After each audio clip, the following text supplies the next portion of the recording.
Hello everyone, welcome to Lucky Education. और आज हम स्टार्ट करेंगे क्लास 12 की पॉलिटिकल साइंस बुक है आपकी politics in India since independence, chapter number 7 regional aspirations. ठीक है, पहला लेक्चर में आज इसका बताने वाला हूँ। ऑल दो नॉर्थ ईस्ट वाला इसका जो टॉपिक है उसका कंप्लीट वीडियो मैं इस चैप्टर का पहले अपलोड कर चुका हूँ। अगर आपको नॉर्थ ईस्ट वाला पढ़ना है तो वो कंप्लीट वीडियो डला हुआ है। दूसरी बात, चैप्टर 1, 2, 3, 4, 5 इन 5 चैप्टर्स के वीडियो ऑलरेडी अपलोड कर चुका हूँ। प्लस 8 चैप्टर है उसके भी वीडियो मैं अपलोड कर चुका हूँ। तो अब ये चैप्टर 7 स्टार्ट हो रहा है, चैप्टर 7 होगा, फिर 6 भी मैं करा दूंगा और उसके बाद ये बुक आपकी कंप्लीट हो जाएगी। ये जानकारी आपको बस बतानी थी मुझे।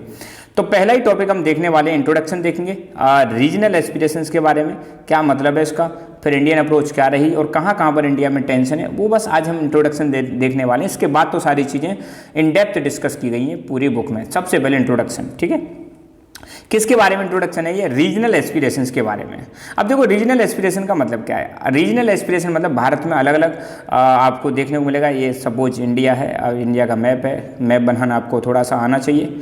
अब इंडिया में बहुत सारी जगह है। यहाँ पे आप देखो जम्मू कश्मीर, जब से देश हमारा आज़ाद हुआ है तो जम्मू कश्मीर में आप देखो अभी तक आज तक मतलब हालत बहुत ज़्यादा ख़राब है। आज भी अभी भी खबर देखें तो 2-3 दिन पहले बड़ा एक इंसिडेंट हुआ था जहाँ पर कई सारे हमारे जवान, कर्नल है ना, इस टाइप के लोग जो हैं हमारे सैनिक जो हैं वीर गति को प्राप्त कर गए। तो जम्मू कश्मीर में हमेशा हलचल बनी रहती है, कुछ ना कुछ समस्या होती रहती है। और आपको पता होगा 2019 में जम्मू कश्मीर में से जो आर्टिकल 370 उसको भी क्या कर दिया, रिमूव कर दिया। यहाँ पर जम्मू कश्मीर की पॉलिटिकल पार्टी हैं, उनकी अलग डिमांड रहती है, कहते हैं कि हमें थोड़ा सा आज़ादी चाहिए, सेंटर हमें बहुत सारी आज़ादी नहीं दे रहा है। तो जिस चीज़ की आज़ादी की बात कर रहे हैं उसको हम बोलें ऑटोनॉमी। किसकी बात कर रहे हैं? यहाँ के बहुत सारे कंट्री जो मतलब जो लोग हैं वो मोर ऑटोनॉमी की बात कर रहे हैं कि हमें पहले से ज़्यादा आज़ादी दो। फिर उधर नॉर्थ ईस्ट की तरफ आप देखो, नॉर्थ ईस्ट में भी कई सारे स्टेट हैं जैसे नागालैंड, मणिपुर, मिजोरम। यहाँ पर भी बहुत ज़्यादा अनस्टेबिलिटी बनी रहती है। यहाँ पर भी कई सारी जगह ऐसी हैं जो डिमांड करते हैं कि हमें भारत से अलग होना है, कुछ कह रहे हैं कि हमें पहले से ज़्यादा ऑटोनॉमी दो, है ना। फिर इधर आप साउथ में देखो, इनिशियली साउथ में भी मतलब एक दिक्कत हुई थी। यहाँ पर भी मतलब एक द्रविडियन मूवमेंट चला था। यहाँ पर भी कई लोग ऐसा डिमांड करने लग गए थे कि हमें अलग से एक द्रविडियन नेशन बनाने की ज़रूरत है। तो बीच बीच में हमारे देश के अलग अलग हिस्सों में रीजनली मतलब क्षेत्र के हिसाब से उनके लोगों की कुछ अपनी इच्छाएं होती हैं, उनकी कुछ आकांक्षाएं होती हैं कि वो कहते हैं कि हमें ऐसा चाहिए, हमें ऐसा होना चाहिए, हमें वैसा होना चाहिए, हमें ये पावर चाहिए, हमें वो पावर चाहिए, हमें सेंटर से मतलब इतनी सारी पावर चाहिए। तो ऐसे करके सबकी अपनी अपनी डिमांड है। अब देखो इंडिया आपको पता है एक बड़ा देश है, बहुत ज़्यादा यहाँ पर डाइवर्सिटी है ना। और डाइवर्सिटी को अकोमोडेट करना it's not a simple thing है ना, बहुत मजाक वाली चीज़ नहीं है। कई सारे देश हैं जो डाइवर्सिटी को अकोमोडेट नहीं कर पाए तो वो देश बिखर गए। फॉर एग्जांपल अपना पड़ोसी देश ले लो, पाकिस्तान। 1947 में ही पाकिस्तान बना था। 2 पाकिस्तान बने थे, ईस्ट पाकिस्तान और वेस्ट पाकिस्तान। तो आप देखो कुछ ही समय बाद मतलब 1971 में ईस्ट पाकिस्तान बांग्लादेश बन जाता है। क्यों बन जाता है? क्योंकि यहाँ के लोगों की जो इच्छाएं थी उसको ये फुलफिल नहीं कर पाया तो टूट गया, है ना। तो मैं आपको ऐसे एग्जांपल इसलिए दे रहा हूँ ताकि इस चीज़ को समझ सको भैया रीजनल एस्पिरेशन कितनी जरूरी होती है, सरकार को इन पर फोकस करने की क्यों ज़्यादा जरूरत है। अगर सरकार ने इन पर फोकस नहीं किया तो ये रीजनल एस्पिरेशंस वायलेंट हो सकती हैं और बहुत ज़्यादा कन्फ्लिक्ट हो सकता है और हो सकता है वो रीजन परमानेंटली क्षेत्र से अलग हो जाए। 1991 में यूएसएसआर टूट गया था। यूएसएसआर के 15 भाग हो गए थे, 15 कंट्रीज में टूट गया था। ऐसे बहुत सारे एग्जाम्पल हैं दुनिया भर में जहाँ पे जो लोग अपने अलग अलग रीजन्स में हो रही डिमांड को अगर फुलफिल नहीं कर पाए या उनको कुछ कंसेंसस नहीं दे पाए या ऑटोनॉमी नहीं दे पाए तो वो टूट गए। ठीक है, इसलिए इन रीजनल एस्पिरेशंस को डेमोक्रेसी में हैंडल करना बहुत ज़्यादा ज़रूरी होता है। वो भी केयरफुली हैंडल करना बहुत ज़्यादा ज़रूरी होता है। बहुत ज़्यादा मतलब सावधानी से एक एक डिसीजन लिया जाता है। ठीक है, ओके। तो अब आपको इतना समझ में आ गया होगा कि भाई रीजनल एस्पिरेशन का मतलब क्या है कि देश के अलग अलग भागों में, अलग अलग हिस्सों में सबकी अपनी अपनी डिमांड होती हैं, सबकी अपनी अपनी मतलब एस्पिरेशंस होती हैं। एस्पिरेशंस का मतलब सबकी अपनी अपनी इच्छाएं होती हैं, आकांक्षाएं होती हैं। तो उन्हीं को हम बोलते हैं रीजनल एस्पिरेशंस। अब यार देश के लिए सबकी मतलब अलग अलग जगह पे कुछ कई बार ऐसी डिमांड होती है जिनको फुलफिल कर पाना बड़ा ज़्यादा डिफिकल्ट होता है सरकार के लिए भी। तो हर रीजनल एस्पिरेशन को फुलफिल कर दें ऐसा भी जरूरी नहीं है। तो ऐसे समझ लो देश की सरकार जो है, सेंट्रल गवर्नमेंट, उसको ऐसे समझ लो ये पापा है ना, और जो इनके स्टेट है उनको ऐसे समझ लो ये बच्चे हैं। तो आप घर में आपने देखा होगा फैमिली में तो अलग अलग मतलब बच्चों की अलग अलग रिक्वायरमेंट होती है। तो पापा क्या सभी की मतलब रिक्वायरमेंट को फुलफिल करते हैं क्या? हर बार जो आप मांगोगे अपने पापा जी से, मम्मी से, वो हर बार आपकी डिमांड फुलफिल करेंगे? नहीं। कई बार कहेंगे नहीं अब नहीं, थोड़ा बाद में देख लेंगे। कई बार आपको उनको लगता है कि नहीं अब बहुत ज़्यादा ज़रूरी है, तो आपकी डिमांड फुलफिल भी कर देते हैं। बिल्कुल वही फैमिली वाला रिलेशन है। बच्चों की हर डिमांड को पेरेंट फुलफिल नहीं कर सकते। कई डिमांड ऐसी होती हैं जो सही नहीं होती है, तो उनको छोड़ना पड़ता है। मगर कई डिमांड ऐसी होती है उनको फुलफिल करना ही जरूरी है। अगर नहीं किया तो बच्चे और माँ बाप के बीच में दूरियां बढ़ने लग जाती हैं, गैप्स बनने लग जाता है ना, भेदभाव क्रिएट हो जाते हैं। तो ये वाली चीज़ है ना। तो अब चलो चैप्टर की स्टार्टिंग करते हैं। अब आपको बहुत ज़्यादा थ्योरेटिकल पोर्शन मैंने समझा दिया है, अब इन चीज़ों को लिंक करेंगे बस, है ना। एक वर्ड और मैं बता देता हूँ। ऑटोनॉमी का मतलब है यहाँ पे एक प्रकार से फ्रीडम, ठीक है। जैसे मतलब सपोज ये आप है, ठीक है। अभी आप मतलब सपोज आप 12th क्लास में पढ़ रहे हैं, तो 12th क्लास में आपको कुछ ऑटोनॉमी घर वालों ने दे रखी है, कुछ फ्रीडम आपको घर वालों ने दे रखी है। जैसे आपको किताब कॉपी खरीदनी है, आपको पेन खरीदना है, तो आप पापा से थोड़ी पूछेंगे पापा किस कंपनी का पेन लेकर आऊँ। पापा ने आपको मान लो 100 रुपये दे दिए, ले बेटा पेन कॉपी जो भी लाना है ले आना। तो आप अपनी मर्जी से मतलब जो आपको पसंद है वो ले आते हो। मगर अभी भी आपको बहुत सारी चीज़ें ऐसी होती हैं जिन पर अपने मम्मी पापा पर डिपेंड रहना पड़ता है। जब आप यहाँ से कॉलेज लाइफ में जाओगे तो आपको कुछ ज़्यादा फ्रीडम मिल जाएगी। आप बाहर जाओगे, बाहर रहोगे तो घर वाले अब 100 की जगह 1000 रुपये भी दे सकते हैं, 10,000 भी दे सकते हैं। तो वहाँ पर तुम अपनी बहुत सारी चीज़ों को बिना पापा मम्मी की परमिशन से भी खरीद सकते हो। तो मतलब वहाँ पे आपको और ज़्यादा फ्रीडम मिलेगी, और ज़्यादा ऑटोनॉमी मिलेगी। फिर आप जब मतलब आप शादीशुदा हो जाओगे तो आपको और ज़्यादा पावर्स मिल जाएंगी, और ज़्यादा ऑटोनॉमी मिल जाएगी। फिर आपको बहुत सारी चीज़ें जो हैं अपने आप ही करने लग जाओगे, घर वालों पर डिपेंडेंसी नहीं रहेगी। और जब आप बिल्कुल मम्मी पापा से भी अलग हो जाओगे तो you will get the complete autonomy, पूरी फुल फ्रीडम आ जाएगी। फिर जो आप करना चाहते हो वो कर सकते हो। हालांकि मैं इसको सजेस्ट नहीं करूँगा, घर वालों का साथ, घर वालों का अपने ऊपर हाथ रहना बहुत ज़्यादा जरूरी है। तो ऑटोनॉमी का मतलब बस यही होता है ना, ऑटोनॉमी। तो कितनी ऑटोनॉमी दे रखी है वो डिपेंड करता है। खैर अब शुरू करते हैं शुरुआत से। तो 1980s का मतलब है 1980 से लेकर 1990 वाला दौर। 1980 से 1990 वाले दौर में एक चीज़ और समझ लो आप कि 1980 से लेकर 1984 के बीच में भारत की जो प्रधानमंत्री थी वो थी इंदिरा गांधी। और इंदिरा गांधी की डेथ हो जाती है 1984 में। एक्चुअली डेथ नहीं, इनकी हत्या की गई थी 1984 में। फिर 1984 से 1989 के बीच में इनके बेटे राजीव गांधी भारत के प्रधानमंत्री रहते हैं, ठीक है। ये दो चीज़ आपको माइंड में रखनी है। इस समय सरकार कांग्रेस की थी, अपना पॉलिटिकल साइंस है तो इसका भी ध्यान रखना है। तो 1980 से 1984 कौन? इंदिरा गांधी। इंदिरा गांधी की क्या हो जाती है? असैसिनेशन हो जाती है। और 1984 से 1989 तक अब रहते हैं आपके राजीव गांधी रहते हैं। ये चीज़ आप ध्यान रखना। और 1989 में कांग्रेस सिस्टम खत्म हो जाता है। उसके बाद कांग्रेस बहुत लंबे समय तक पावर में नहीं आई थी, इंडिपेंडेंटली। फिर कोलिजन में आती है, मतलब कई सारी पार्टियों के साथ मिलकर जब सरकार बनाती है। तो ये 1980s वाला समय समझ में आ गया होगा आपको, है ना। तो 1980s may be regarded as the period of rising regional aspirations for autonomy often outside the framework of constitution। अब ध्यान देना, एक एक लाइन एक एक वर्ड में समझा दूंगा, आपको चिंता मत करना, है ना। समय जरूर लगेगा। देखो मैं बाकी की तरह 15 मिनट में इस चैप्टर को, इस टॉपिक को खत्म नहीं करूँगा। मैं अपनी मन से एकदम तसल्ली से, मतलब जितना अच्छा होगा उतना अच्छे से अच्छा कराने की कोशिश करूँगा। और जब चीज़ों को अच्छी तरह करते हैं तो वक्त लगता है, ये चीज़ आप समझ ही सकते हो ना। तो 1980s वाला जो डिकेड है इसको हम क्या बोल रहे हैं? ये वो टाइम है जब रीजनल एस्पिरेशंस बहुत ज़्यादा बढ़ने लग जाती हैं। इंडिया के अलग अलग क्षेत्रों में अलग अलग डिमांड होने लग जाती हैं। जैसे खालिस्तान की डिमांड होने लग जाती है पंजाब वाले रीजन में, नॉर्थ ईस्ट में अनस्टेबिलिटी चल रही थी ना। तो अलग अलग जगह पर अलग अलग समस्याएं चल रही थी। और कुछ डिमांड तो ऐसी थी जो हमारे कॉन्स्टिट्यूशन के फ्रेमवर्क से ही बाहर थी, मतलब जो कॉन्स्टिट्यूशनली वैलिड नहीं थी। कुछ डिमांड ऐसी थी जिनको फुलफिल करना बिल्कुल कॉन्स्टिट्यूशन के बाहर था, तो उनको फुलफिल ही नहीं किया जा सकता। तो कई बार देश की सरकार के सामने ऐसी समस्या आती है, ऐसी डिमांड आती है जिनको फुलफिल नहीं कर सकते, तो सरकार को डिसीजन लेना पड़ता है, नहीं भाई ये डिमांड हम बिल्कुल फुलफिल नहीं करेंगे। तो दीज मूवमेंट्स, तो 1980 में जो डिमांड हुआ था ना, ये पॉलिटिकल मूवमेंट स्टार्ट हो जाता है एक प्रकार से। तो these movement involved armed struggle by the people, there repression by the government and collapse of the political process. अब ध्यान देना, बहुत गहराई से समझना। तो 1980 में क्या हुआ? अलग अलग जगह पे रीजनल एस्पिरेशंस, मतलब अलग अलग लोग अपनी डिमांड स्टार्ट कर देते हैं। हालांकि इनको हम इन डेप्थ आगे डिस्कस करेंगे, अभी इंट्रोडक्शन है, बस इतना ध्यान रखना। अलग अलग जगह पे डिमांड स्टार्ट हो जाती है, सब अलग अलग जगह पे अलग अलग चीज़ों की डिमांड करने लग जाते हैं। तो पहली चीज़ तो लोगों ने कई जगह पर हथियार भी उठा लिए थे, हथियार उठा लिए। तो हथियार उठा लिए तो सरकार चुप नहीं बैठेगी, तो सरकार ने उनका क्या किया? रिप्रेशन का मतलब होता है सरकार ने उनको दबाने की कोशिश की। और कई जगह पे ऐसा देखने को मिला कि पॉलिटिकल प्रोसेस ही कोलैप्स हो गया। पॉलिटिकल प्रोसेस कोलैप्स होने का मतलब है वहाँ पे लॉ एंड ऑर्डर की सिचुएशन ही खराब हो गई। कई जगह पे सरकार भी गिर गई, कई जगह पे प्रेसिडेंट रूल भी लगा। तो ऐसी सिचुएशन भी देखने को मिली।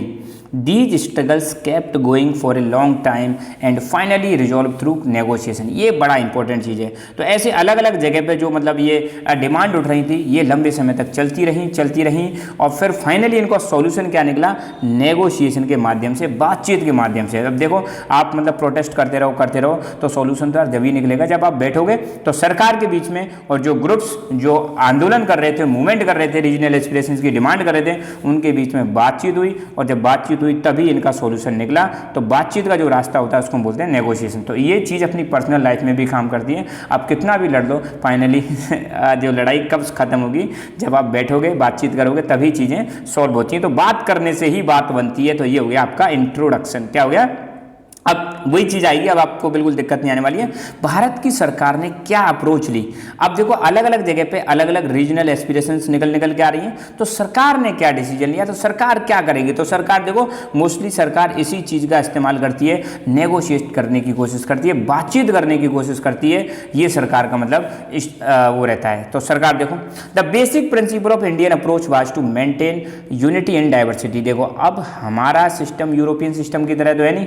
हमारे यहाँ तो आपको पता है यार बहुत ज़्यादा डाइवर्सिटी पाई जाती है। अलग अलग रिलीजन के लोग हमारे यहाँ पाए जाते हैं, अलग अलग एथनिसिटी के लोग यहाँ पे रहते हैं, अलग अलग लैंग्वेज को बोलने वाले लोग यहाँ पे रहते हैं, अलग अलग कल्चर को फॉलो करने वाले लोग रहते हैं। तो यार हम ऐसे थोड़ी अलग अलग जगह पे डिमांड हो रही है तो हम उनसे कह देंगे भैया जाओ तुम अलग हो जाओ, ऐसा नहीं कर सकते। सरकार की अप्रोच ये रहती है कि भैया यूनिटी बनी रहे, डाइवर्सिटी बनी रहे, यूनिटी एंड डाइवर्सिटी। इस डाइवर्सिटी में यूनिटी बनी रहे, जितने भी अलग अलग तरह के लोग हैं सब एक रहें, ये सरकार की कोशिश रहती है। सरकार कभी नहीं चाहती कि किसी जगह पर अगर मूवमेंट हो रहा है, किसी जगह पर प्रोटेस्ट हो रहा है, कोई अगर कुछ डिमांड कर रहा है तो उनको आउटराइटली रिजेक्ट कर लो, ऐसा सरकार कभी नहीं चाहती। हर संभव सरकार यही प्रयास करती है कि देश की एकता और अखंडता बनी रहे। Indian government did not ignore nor deny the rights of different religious, linguistic and regional groups to maintain their own culture.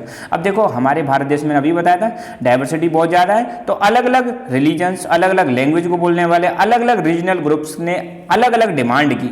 तो सरकार ने इनकी डिमांड को कभी इग्नोर नहीं किया और ना ही इनके राइट्स जो अधिकारों की मांग कर रहे थे उसको मना नहीं किया सरकार ने ना। बजा क्यों नहीं किया? सरकार चाहती है कि यार अपना कल्चर बना रहे। Indian nationalism sought to balance principles of unity and diversity. भारतीय जो नेशनलिज्म है, भारत की जो राष्ट्रीयता है, इसने डिमांड की है ना, जब नेशनल मूवमेंट चला था तब से लेकर आज तक हमारी यही कोशिश रहती है कि हमारी यूनिटी बनी रहे और डाइवर्सिटी भी बनी रहे। Indian approach is different from European approach because European saw cultural diversity as threat to the nation. देखो यूरोपियन अप्रोच क्या होती है, यूरोपियन कंट्रीज में जनरली यार छोटे छोटे देश हैं, तो वो क्या सोचते हैं कि ज़्यादा कल्चरल डाइवर्सिटी है तो मतलब देश को खतरा ज़्यादा है, तो वहाँ पे तो ऐसा सोचे। जबकि हमारे यहाँ पे क्या है कि यार ज़्यादा अगर डाइवर्सिटी है तो अच्छी बात है। यूनिटी एंड डाइवर्सिटी तो हमारा शुरू से ही सिद्धांत रहा है कि हम सब मिलजुल के रहते हैं। ज़्यादा डाइवर्सिटी तो अलग अलग तरह के यहाँ पे रिलीजन्स हैं, अलग अलग तरह के कल्चर हैं, अलग अलग तरह के उनके कस्टम्स हैं, अलग अलग तरह के उनके कॉस्ट्यूम्स हैं। तो यार ये तो अच्छा लगता है ना। आप सोचो आपके घर में एक ही तरह के फ्लावर हों तो यार कैसा लगेगा, और एक घर दूसरा घर है जहाँ पे अलग अलग तरह के फ्लावर हों, तो ज़्यादा सुंदरता कहाँ देखने को मिलेगी? ज़्यादा सुंदरता वहाँ देखने को मिलेगी जहाँ अलग अलग तरह के फ्लावर्स होते हैं। तो सिंपली इंडिया का जो कॉन्सेप्ट है, इंडिया का कॉन्सेप्ट है कि यार एक बगीचे में अलग अलग तरह के फ्लावर होने चाहिए। और वहाँ यूरोपियन कल्चर क्या है कि एक बगीचे में एक तरह की होनी चाहिए, दूसरा आ गया तो दिक्कत हो जाएगी। तो अपनी सोच बिल्कुल अलग है। हमारा तो मतलब सिद्धांत रहा है, हमारा कल्चर रहा है, वसुदैव कुटुंबकम, पूरा विश्व अपना क्या है, परिवार है। हम तो इस फिलॉसफी में क्या करते हैं, बिलीव करते हैं। India adopted a democratic approach to accommodate social and religious diversity. Bharat ने एक डेमोक्रेटिक अप्रोच अपनाई। भारत ने जब संविधान बनाया तो तभी बोल दिया कि India will be a secular country. ये कैसी अप्रोच है? एक डेमोक्रेटिक अप्रोच है। हमने संविधान में ही डाल दिया अपने में कि हमारे देश में सभी धर्म के लोग, सभी रिलीजन के लोग रहेंगे, सभी रिलीजन को इक्वल फ्रीडम मिलेगी, कोई से भी सोशल ग्रुप को स्पेशल पावर नहीं दी जाएगी। हमने इक्वलिटी वाले प्रिंसिपल को फॉलो किया। हमने जो फंडामेंटल राइट्स वाले कॉन्सेप्ट दिया, फंडामेंटल राइट में right to equality, right to freedom, right against exploitation, right to freedom of religion, cultural and educational rights. तो ये जितने भी राइट दिए गए ये सब कैसी अप्रोच हैं, डेमोक्रेटिक अप्रोच है। और हमने कोशिश की कि अलग अलग सोशल और रिलीजन के लोगों को अकोमोडेट किया जा सके और संविधान में गारंटी दी उनको कि भाई आप इंडिया में रहो, हम गारंटी दे रहे हैं तुम्हें कोई दिक्कत नहीं होगी। जबकि हमने तो ये काम और किया कि जो हमारी लिंग्विस्टिक माइनॉरिटी है और रिलीजियस माइनॉरिटी है उनको तो हमने स्पेशल अधिकार और दिए। ठीक है, ये है हमारी Indian approach. Democracy allows political expressions of regional aspirations and does not look upon them as anti national. देखो कोई भी डेमोक्रेसी होती है वो ये अलाउ करती है कि वहाँ पे रीजनल एस्पिरेशंस को अलाउ किया जाए। अगर किसी रीजन में कोई दिक्कत है, अगर वहाँ के लोग कुछ डिमांड कर रहे हैं तो भाई उनको अपनी डिमांड उठाने दो। हाँ, अब वो आप डिसाइड करो कि ये डिमांड कहाँ तक सही है, कहाँ तक गलत है। गलत है तो उनको समझाओ भाई देखो ये चीज़ गलत है, और सही है तो उसको फिर फुलफिल करने की कोशिश करो। ये होती है डेमोक्रेसी की खासियत, है ना। डेमोक्रेसी कभी भी जो रीजनल एस्पिरेशंस होती है इनको एंटी नेशनल नहीं देखती, ये नहीं देखती कि ये देश के खिलाफ नहीं। यार आवाज़ उठाना जरूरी है। कई बार सरकार भी गड़बड़ी करती है तो उनके खिलाफ भी आवाज़ उठाना जरूरी है। यही डेमोक्रेसी की खासियत होती है। In democratic politics regional issues और problems get proper attention and sometimes it lead to tension and conflict. तो डेमोक्रेटिक पॉलिटिक्स में आपको देखने को मिलेगा जो रीजनल इश्यूज होते हैं, प्रॉब्लम्स होते हैं, इनको पूरा अटेंशन मिलता है और कई बार तो ये टेंशन और कन्फ्लिक्ट में भी बदल जाते हैं। ठीक है, कई बार सरकार जब उनकी बात नहीं मानती है, रीजनल एस्पिरेशंस जब होती हैं, लोग कुछ डिमांड करते हैं, सरकार तुरंत नहीं मानती है तो लड़ाइयाँ हो जाती हैं ना। अभी आप देखो मणिपुर का इशू चल रहा है, मणिपुर में कई महीने हो गए, वहाँ पर कितनी समस्या चल रही है, राइट। तो और कई बार जैसे आपने देखोगे अलग अलग स्टेट में आरक्षण की डिमांड होती है, सरकार तुरंत नहीं मानती है तो सड़कें जाम कर देते हैं, रेलों में आग लगा देते हैं, ट्रैक उखाड़ देते हैं। तो ऐसी चीजें देखने को मिलती हैं, तो कई बार कन्फ्लिक्ट भी हो जाता है ना। Democratic politics means the regional issues and problems will receive adequate attention and accommodation in policy making processes। तो डेमोक्रेटिक पॉलिटिक्स का मतलब ये होता है कि रीजनल इश्यूज को एंड प्रॉब्लम्स जो हैं इनको बराबर अटेंशन मिले, इनको अकोमोडेट किया जाए इन दी पॉलिसी मेकिंग प्रोसेस। तो बिल्कुल ध्यान रखना, इसको मैं दोबारा समझा रहा हूँ। कोई भी डेमोक्रेटिक पॉलिटिक्स जो होती है, कोई भी जो डेमोक्रेटिक कंट्री होता है, उसको क्या करना चाहिए, उनको जो रीजनल इशूज हैं, प्रॉब्लम्स हैं, उनको प्रॉपर ध्यान देना चाहिए और अकोमोडेट करने की कोशिश करनी चाहिए अपने पॉलिसी बनाने के सिस्टम से, है ना। जो भी कानून बनाए तो कानून ऐसे बनाए कि सभी की समस्याओं को सॉल्व किया जा सके, सभी को साथ में लेके चल सके। समटाइम्स भी over shadow the regional aspirations and needs for national unity. अब देखो कई बार कुछ डिमांड ऐसी होती हैं यार जिनको फुलफिल करना बहुत ज़्यादा डिफिकल्ट होता है, तो हमें सरकार को कई बार उन डिमांड्स को ओवर शेडो करना पड़ता है, मतलब नज़रअंदाज करना पड़ता है। किस लिए? देश की एकता के लिए। यार अब कोई मान लो इंडिया में कोई हिस्सा, जैसे ये कह रहे हैं खालिस्तान की डिमांड कर रहे हैं कि पंजाब वाले एरिया में क्या बना दो, खालिस्तान बना दो। कैसे बना देंगे भाई? तो ऐसी डिमांड को हम बिल्कुल इग्नोर करना पड़ेगा, ऐसी डिमांड्स को हमें ओवर शेडो करना पड़ेगा। अभी मान लो नागालैंड कह रहा है हमें अलग कर दो, नहीं कर सकते भाई। तो ऐसी डिमांड को हमें क्या करना पड़ेगा, ओवर शेडो करना पड़ेगा। जम्मू कश्मीर मान लो डिमांड होगी हमें भी अलग कर दो, नहीं कर सकते। ऐसे तो देश टूट जाएगा, सब कहने लग जाएंगे। तो रीजनल एस्पिरेशन है, इनको अलाउ करना अच्छी बात है, लोगों की बात सुनना अच्छी बात है, लोग अपनी डिमांड कर सकते हैं, ये भी अच्छी बात है। डेमोक्रेसी में इन सब बातों को सुना जा रहा है, अच्छी बात है। मगर डिमांड ऐसी होनी चाहिए जो कॉन्स्टिट्यूशन के दायरे में हो। तो जो डिमांड कॉन्स्टिट्यूशन के दायरे से बाहर होती हैं तो कई बार सरकार उनको क्या कर देती है, ओवर शेडो कर देती है। Sometimes regional demands become more important than national interest. और कई बार रीजनल डिमांड कुछ इतनी ज़्यादा इंपॉर्टेंट हो जाती हैं कि नेशनल इंटरेस्ट से भी ज़्यादा इंपॉर्टेंट हो जाती हैं, उन पर ध्यान देना बहुत ज़्यादा जरूरी होता है। कई बार तो इतना मामला गंभीर हो जाता है कि सरकार को एक वक्त पे आके तो उनसे डील करना पड़ता है, कि उनसे सोचना पड़ता है कि यार अब तो मामला बिल्कुल हाथ से बाहर जा रहा है। तो कई बार उन पर सरकार को ध्यान देना पड़ेगा, नहीं तो फिर ये देश के लिए खतरनाक हो जाता है। कई बार कुछ इशू ऐसे हो जाते हैं कि कई ग्रुप से होते हैं नहीं अब तो हम बिल्कुल अलग ही हो जाएंगे, और बहुत लंबे समय तक प्रोटेस्ट करने लगे। तो कई बार वहाँ पे फिर उनसे शांति से बात करनी पड़ती है, उनको कुछ ज़्यादा ऑटोनॉमी देनी पड़ती है, समझाना पड़ता है। तो दोनों ही केस में रीजनल एस्पिरेशंस हार्मफुल होती हैं कंट्री के लिए। So we have to balance between both. हमें दोनों ही केस में हमने क्या करना पड़ेगा, बैलेंस करना पड़ेगा। हम ओवर शेडो भी नहीं कर सकते और हम नेशनल इंटरेस्ट को भी मतलब साइड में नहीं कर सकते। मतलब डिमांड है तो उनको सुनना पड़ेगा और नेशनल इंटरेस्ट को भी हम साइड में नहीं रख सकते। दोनों ही सिचुएशन कैसी खतरनाक है। तो हमको क्या करना पड़ेगा, सरकार को क्या करना पड़ेगा, एक बैलेंस इस्टेब्लिश करना पड़ेगा हर सिचुएशन में, ठीक है। Areas of tension. अब भारत में कौन कौन सी ऐसी जगह है जहाँ पर टेंशन्स देखने को मिलेंगी, सिर्फ अभी इंट्रोडक्शन में पूरा चैप्टर की मतलब यूँ समझ लो एक प्रकार से समरी मिल जाएगी आपको, है ना। तो many people both with in and outside country thought that India would not remain United for a long time. जब हमारा देश आज़ाद हुआ 1947 में, बहुत सारे लोगों को लग रहा था देश के अंदर भी और देश के बाहर भी कि भैया इंडिया बहुत लंबे समय तक एक नहीं रहेगा और इंडिया टूट जाएगा। जैसे ही देश हमारा आज़ाद हुआ कश्मीर इशू स्टार्ट हो जाता है। 1947-48 में इंडिया पाकिस्तान की लड़ाई स्टार्ट हो जाती है ना। और कश्मीर इशू एक मेजर इशू बन जाता है बिटवीन इंडिया एंड पाकिस्तान के बीच में। और आपको पता है पाकिस्तानी का एक यहाँ पे इन्वेजन हुआ था, जिसमें इन्होंने POK वाला पार्ट ले लिया, जम्मू कश्मीर का ऊपर वाला हिस्सा इन्होंने ले लिया। साथ ही साथ में there were also political aspirations of Kashmiri people, Kashmiri लोगों की भी कुछ उनकी इच्छाएं, पॉलिटिकल एस्पिरेशंस हैं, ये भी एक इशू बना हुआ है। और अगर हम नॉर्थ ईस्ट की बात करें, नॉर्थ ईस्ट में आपको पता है 7 सिस्टर्स आती हैं। 7 सिस्टर्स में कौन कौन होता है? अरुणाचल प्रदेश, नागालैंड, मणिपुर, मिजोरम, त्रिपुरा, मेघालय, आसाम, ये 7 जो स्टेट इनको हम 7 सिस्टर्स बोलते हैं। तो नॉर्थ ईस्ट में भी मतलब शुरू में आपको देखने को मिलेगा, यहाँ पर भी कोई कंसेंसस डेवलप नहीं हुई थी। कंसेंसस का मतलब कोई सहमति डेवलप नहीं हुई थी कि इंडिया का पार्ट बनना है कि नहीं बनना है। यहाँ पर जैसे नागालैंड और मिजोरम की बात करें, नागालैंड की बात करें और मिजोरम की बात करें, इन 2 जगह पर तो आपको ऐसा देखने को मिलेगा, यहाँ पे वायलेंट मूवमेंट चला था, मतलब एक पूरी टक्कर हो जाती है, मतलब सरकार के बीच में, सरकार के लोगों के बीच में, सरकारी एजेंसीज के बीच में, सरकारी आर्म फोर्सेस के बीच में और वहाँ के लोगों के बीच में एक कन्फ्लिक्ट हो जाता है और वायलेंट मूवमेंट हो जाता है। और यहाँ पर डिमांड करने लग गए कि यार हमें तो अलग कर दो इंडिया से। अगर ऐसी डिमांड हम फुलफिल कर सकते हैं, आप बताओ हैं, तो यहाँ पर ऐसी इस लेवल तक पहुँच गया था रीजनल एस्पिरेशन। तो ऐसे रीजनल एस्पिरेशंस को हम अलाउ नहीं कर सकते। साउथ इंडिया में भी आपको देखने को मिलेगा द्रविडियन मूवमेंट हुआ था, द्रविडियन मूवमेंट चला था। यहाँ पर भी एक आइडिया को प्रवोक किया गया सेपरेट कंट्री के लिए। साउथ इंडिया में भी क्या कहने लगे कि एक अलग से सेपरेट कंट्री बनाएंगे। यहाँ पर एक द्रविडियन मूवमेंट चला था, ठीक है। तो ऐसी चीज़ों को भी हम अलाउ नहीं कर सकते। और ये फिर हमारे देश के लोगों को और हमारे अब आने वाली जनरेशन को भी ध्यान में देना पड़ेगा कि यार ऐसी डिमांड अब ना राइज करें। एक रहेंगे हम अच्छे रहेंगे, ऐसे अलग होने की बात ना करें, ठीक है। कल्चर अलग है, रीजनल। मैंने अभी एग्जांपल दिया था ना एक गार्डन वाला, जिसमें अलग अलग तरह के फ्लावर होते हैं तो ज़्यादा अच्छा लगता है। तो हमें साथ में रहना चाहिए। कुछ लोगों की वजह से कुछ 2-4 एक्टिविटी अगर गलत हो जाती हैं तो उसकी वजह से सारे सिस्टम को खराब करने की जरूरत नहीं है। और ये चीज़ें होती रहेंगी, है ना।